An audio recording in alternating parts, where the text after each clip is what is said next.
Well, good morning. Today is chicken processing day.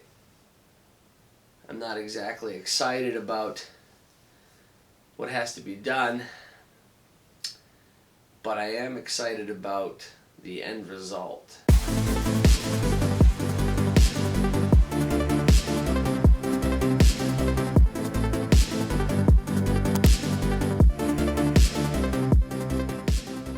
Good morning, everybody. It's processing day.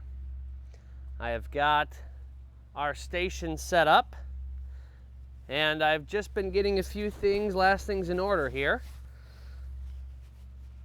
It's going to be a long day. I'm doing this pretty much solo with some help from my wife when it comes time for bagging and things like that. But I've done it before. We'll do it again, and the reward will be self-evident with the fruits at the end. The birds are behind camera, and then directly behind camera is the killing station with the hugging cones. I have 2 hugging cones set up with buckets below and a divider in between just to keep the birds from seeing one another, hopefully keep their stresses down as much as possible. After that point, I'll bring the birds over to a scalder pot here that we're going to heat up to 150 degrees. After the scalder pot comes the drum tumbler, which will depuck them. And after that point, I'll bring them over to the table. We'll eviscerate and either prep them as whole birds or into cut pieces in 8-piece chicken cuts. So that's what we're going to be doing, and I'll check back in a little bit. I've just about got the water up to 150 degrees, almost. It's got to be right there.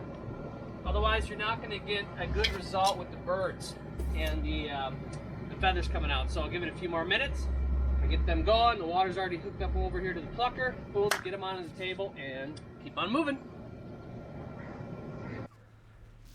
2 birds in, 1 big and 1 medium.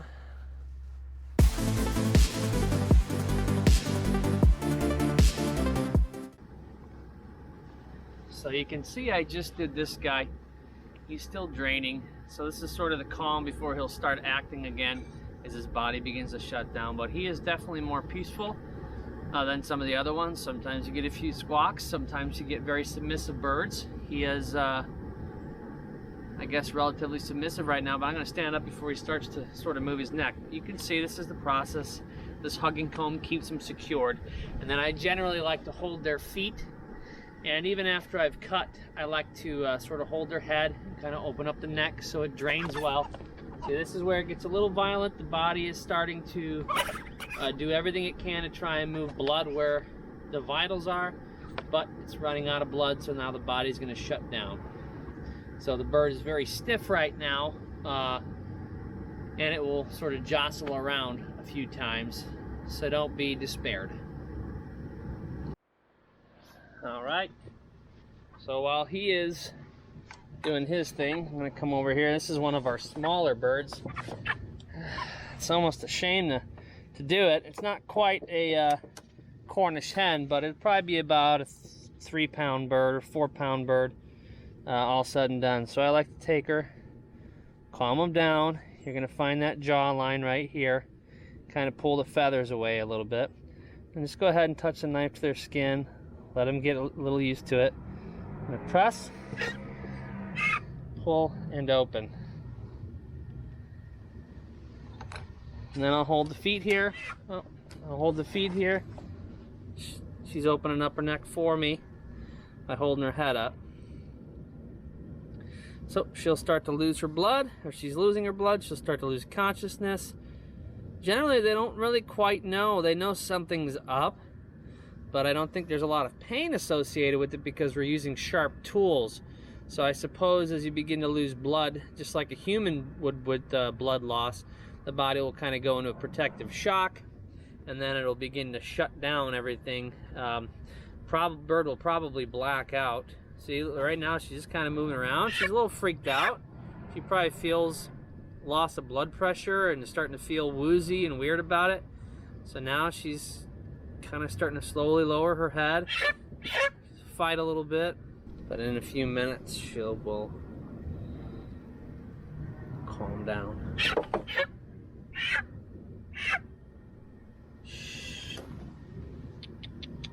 It's okay. Shh, shh, shh, shh. Don't be afraid.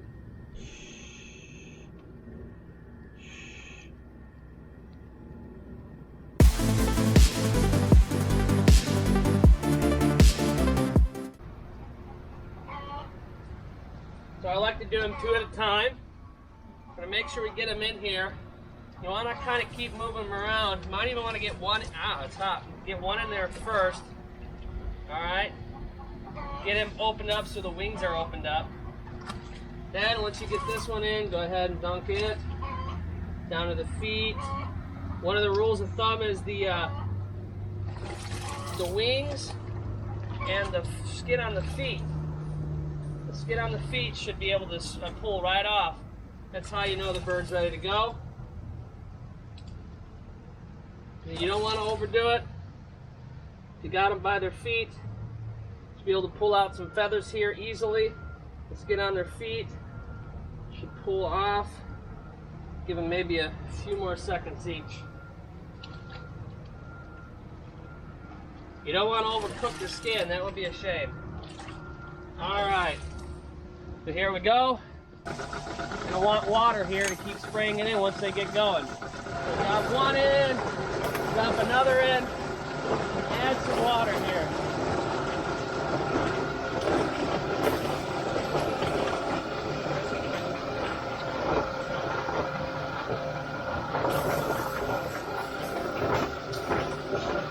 Keep everything wet, keep it moving.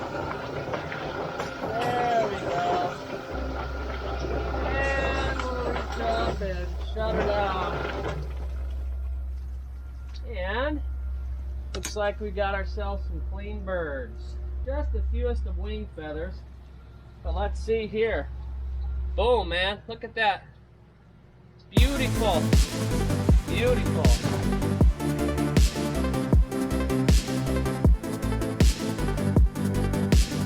Alright, so we're gonna go ahead and move along at this point. We got 2 more birds who have been done away with, and I'm just going to give them some time. So, got to come in here behind the foot joint. Get those legs off. Unfortunately, when that got snagged up in the box or in the tumbler, one of the legs got broken, which does happen sometimes. So flip this thing over, get in between the bones here. Cut through, cut through. I'm going to try to show you how I go through and do this.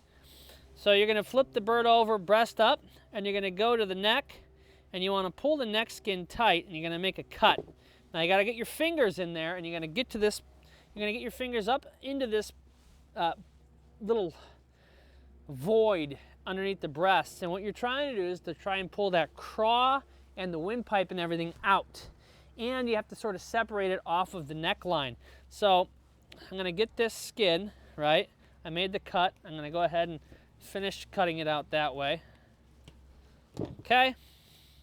And now you're going to get your fingers back up in here. And you're going to have to sort of break. You've got to break the craw is like attached to the chicken breast, or there's a thin layer of skin that's attached to the chicken breast. So you really got to get in there and get your hands on it. And it can be a little bit of a challenge. You usually have to kind of hook your finger in like this. See how that's stuck to the skin? You got to like rip its attachment off, right? And once you get that craw disengaged, then it's a lot easier to come by and get the windpipe and get all that. And you're just going to kind of hook and pull until you end up having everything right here. So you got the craw. See, there's a little bit of grass in there. You got the windpipe. So now you're going to take that, now that it's separated away from the neck, and you're going to come up underneath the neck, okay, like such. You can pull everything tight and then cut and get that out of there. Get that craw and guts out of there, okay?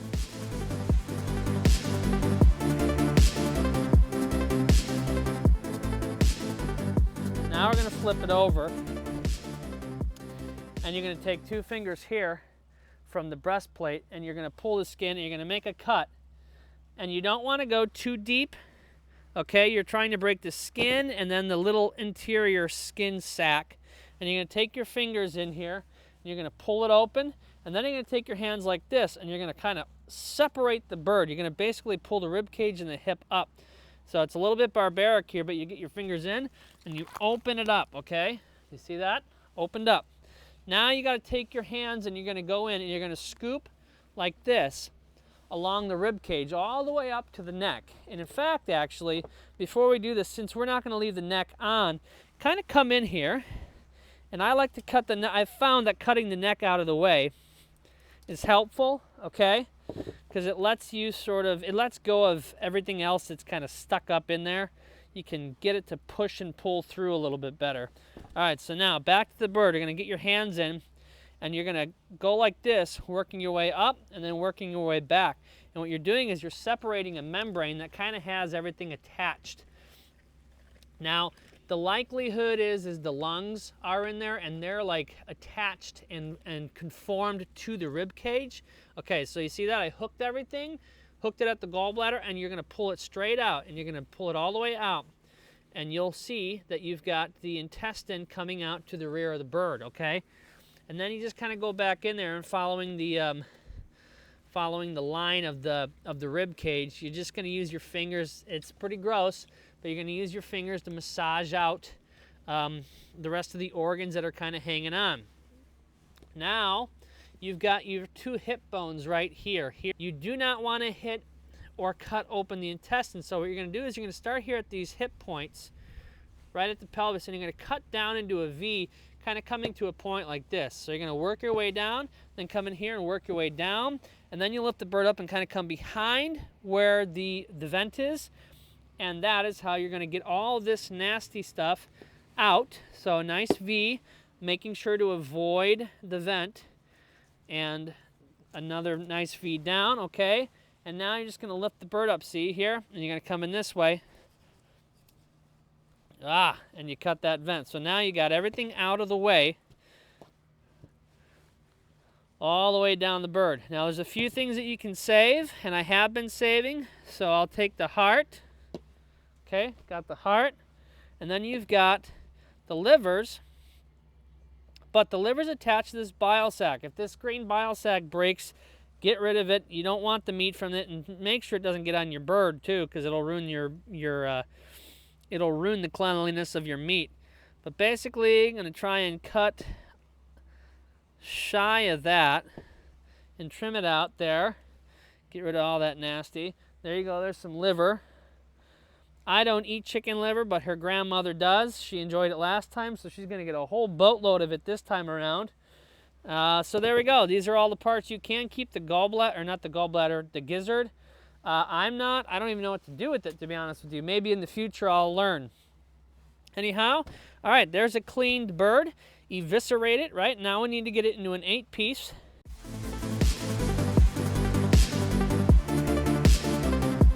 Okay.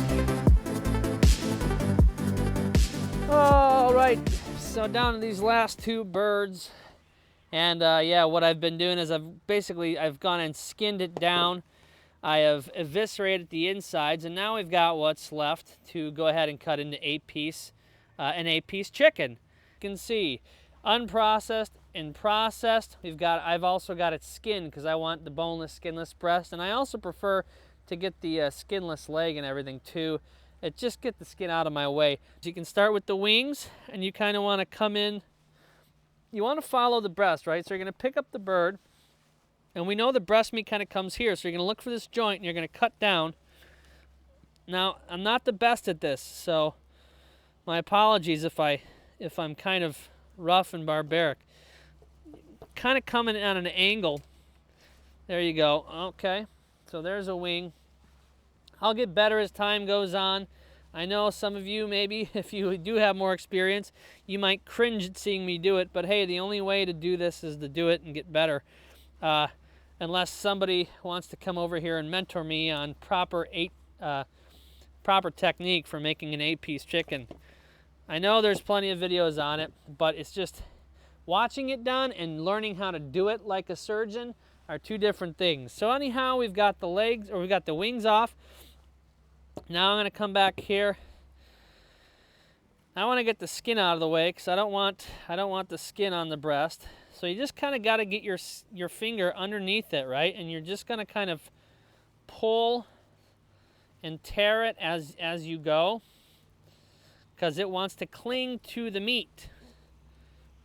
All right, so I got the skin back here. Look at that.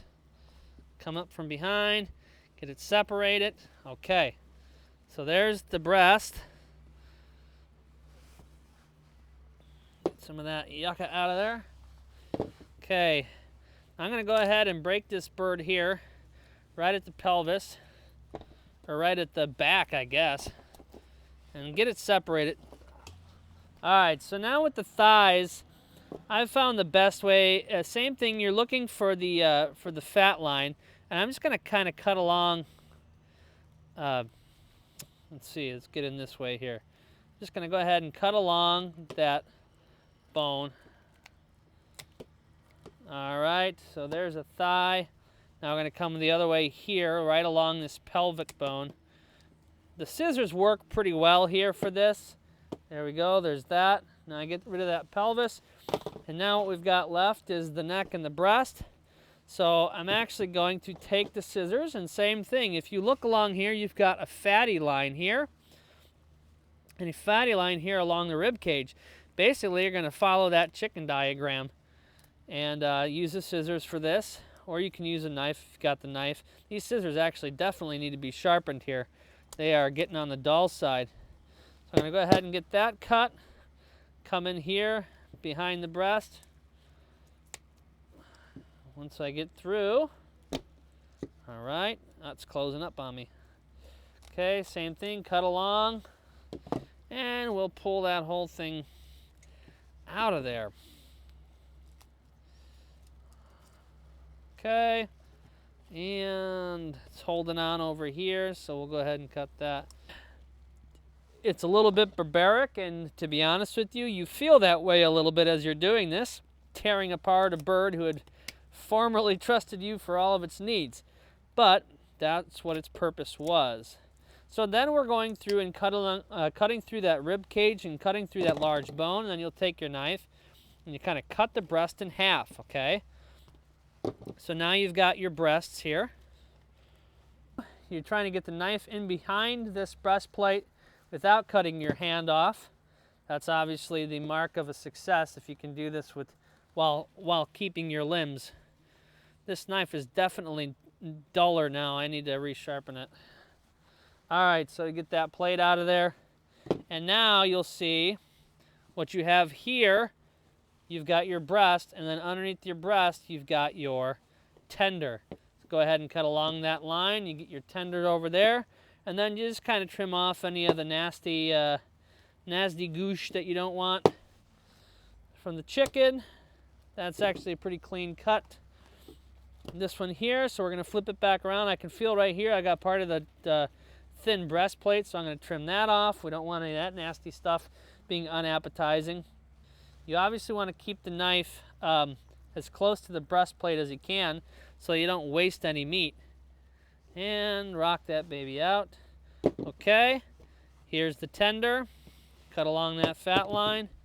Here's the breast. Okay, nice looking breast. Just come over here and trim off some of that bloodline, unappetizing stuff there. Get that out. And give it a little trim here. Good, and there we go, another lean chicken breast. A bonus video here. This is one of our male ducks who has been around for a little while, and he's just too doggone aggressive with everybody, and he wants to challenge everybody all the time. So we decided that we would go ahead and breast him out. Now, we started out with ducks, and I did with ducks what we just did with chickens today. But it is an absolute nightmare because there's extra steps needed. You have to give the bird a wax bath in paraffin wax, let it harden, and then basically use your fingers to pull all of the down off. It's an absolute nightmare. So the easiest way to do this, he's freshly killed, he's still warm, is I'm just gonna take his skin and we're gonna pull it open, exposing his breast. So this is much how you would do any other waterfowl out in the field. You're just gonna grab at it, and you gotta get the hair out of there, right? Get the hair out of there, and then start. See how it kind of gives way to the skin there. And I'm just gonna pull it. It's a mess. You can see this is why I'm not doing ducks anymore. It's an absolute pain. You can go through the headache of it if you want to, and that's your specialty. But I'm not. I mean, I was gonna dispatch the bird anyway, so I figured at least I'll go ahead and get the breast meat out of it. So then you're gonna come in along the breastbone, and you wanna make sure you're hugging this breastbone the best you can so you don't miss any meat. And then you start to get your finger in behind there, and you see there's just not a lot, even on this guy on his regular meals. He just does not produce a ton of meat. And so I feel a little bad for taking his life to get just this out of it. But like I said, he's made himself more of a headache and a hindrance than a help around here. And so sometimes you just gotta part ways with the animal. Just kind of followed the line there. I did give him a little more love and compassion as he passed on. I didn't leave him hanging there. I talked to him and tried to keep eye contact with him. Thought I at least owed him that. So same thing, just kind of come along this breastbone. It's the breastplate there, so once you find it, the knife will just kind of ride along it. And you try to do this neatly so you don't get a bunch of feathers in it, and ride it right down. Here we go, see? Perfect.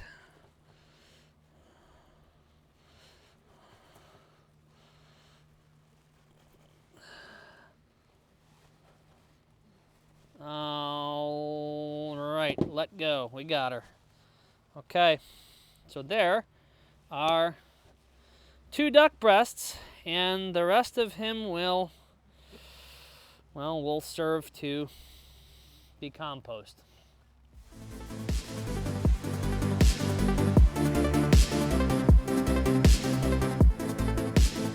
I let these birds dry after their ice bath, and now they're placed into these shrink-wrapped bags. And I bought a kit from Amazon, 25 of these bags measuring 10 inches by 16 inches with 25 corresponding zip ties, instructions, and this vacuum tube. So per the instructions, the bird is in the bag. This vacuum tube is put down about halfway into the cavity of the bird. You twist the bag around it, you pre-place the zip tie halfway, on and slightly snug. And then once the water temperature reaches 190 to 200 degrees, we'll go ahead and dip this in. The vacuum will seal this bag. All the extra air will come out of this hose, and then as I pull this hose out, I'll cinch down the zip tie tighter, giving a perfect vacuum seal.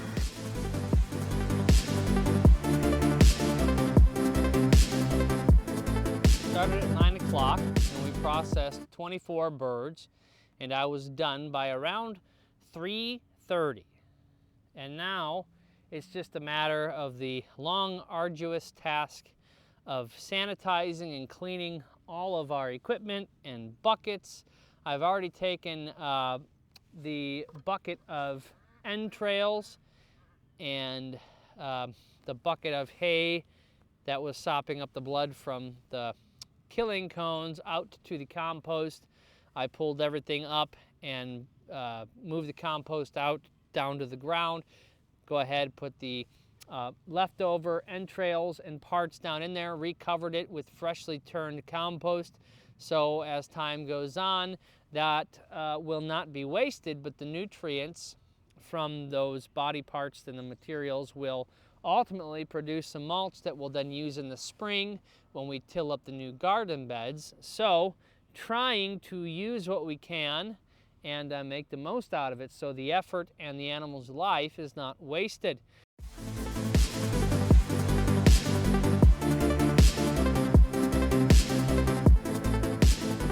So this isn't all of the birds that I've done because some of them have already been taken in. My wife and daughter are working on shrink wrapping them, But you see we have, in the words of my daughter, a chicken army here all lined up.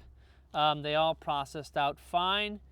No big complications. I had one broken leg that got caught in the drum plucker, but other than that, everything worked really well and kept stress and anxiety low. I just sort of kept working 2 to 4 at a time. That was something I did a little bit differently today, is I would get 2 dispatched, and then go ahead and put them through the scalder and the plucker, and then leave them to sit on the table for a few minutes as the other 2 drained, as I dispatched the next 2 essentially. So I'd bring 4 birds to a table and then process them in batches of 4.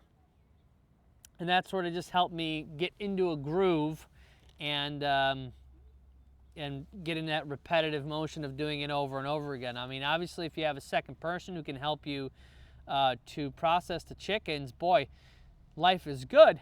But anyway, it's good for me to be doing this right now as I'm learning. So the more hands-on experience I get, the more proficient I will be. And then as time goes on, perhaps my children will also become helpers. But right here we got a nice big bag of chicken breasts. These are from the birds that I pieced out. Beautiful chicken breasts. They're not the biggest breasts ever, but boy, the quality of the meat, it looks so good.